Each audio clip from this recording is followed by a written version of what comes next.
Lighting a controlled fire was not always easy. Only 200 years ago, you'd rub a rock on steel to create sparks.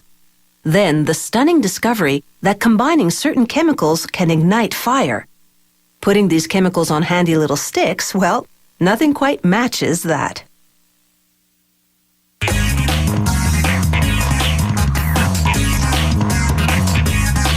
The first matches left behind a nauseating odor, but today they're safer and the smell dissipates in seconds.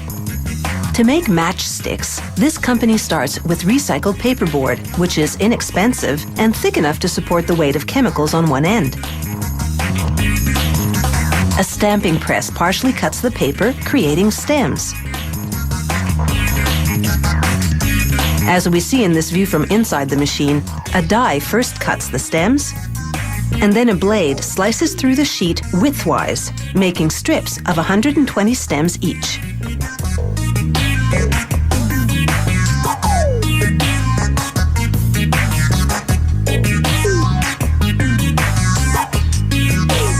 At actual speed, it's all just a blur, as the press makes nearly 500 strips per minute.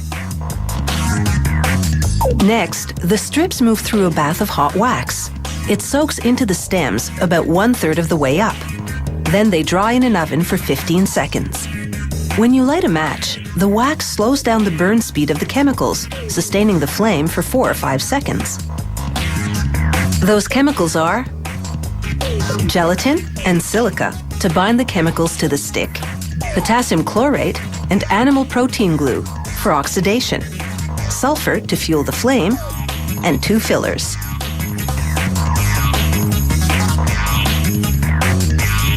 They mix 317 kilos of the chemicals in a large vat with hot water.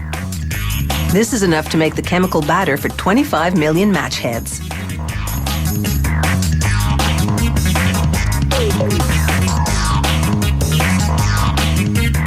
A conveyor runs the matchsticks through the batter to coat their tips. 3 rollers in the tank raise the surface of the batter, the first to ensure the front and back of the heads get covered. The third rotates faster to remove excess batter as the heads leave the tank.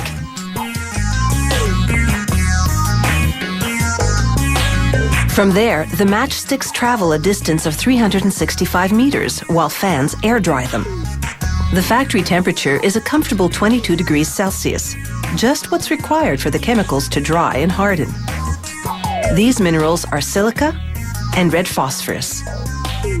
Add a little glue and you've got what's called friction, the material in the strip you rub the match against to make the head ignite. To make these striker strips, as they're called, a steel wheel rolls friction onto paper that's moving through a cutting press. This isn't the same paper from which they make the matchsticks. It's a higher quality, non-recycled paper, suitable for color graphics, because many clients order custom printed matchbook covers.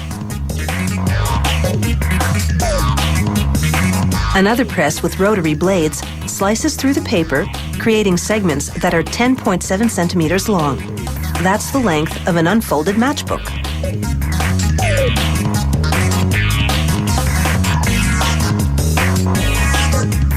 Now, back to the matchsticks. A worker arranges the strips into layers of 2.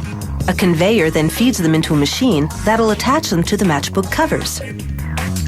The machine performs several tasks. It cuts the matchstick strips into rows of 10 matches each. And it cuts the matchbook covers to their final width of 3.8 centimeters.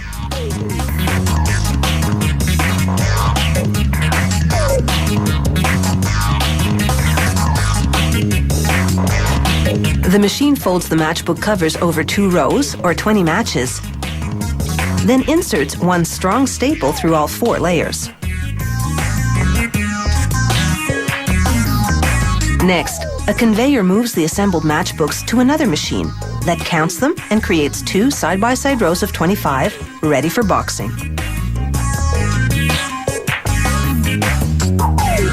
This company also makes its boxes out of recycled paperboard.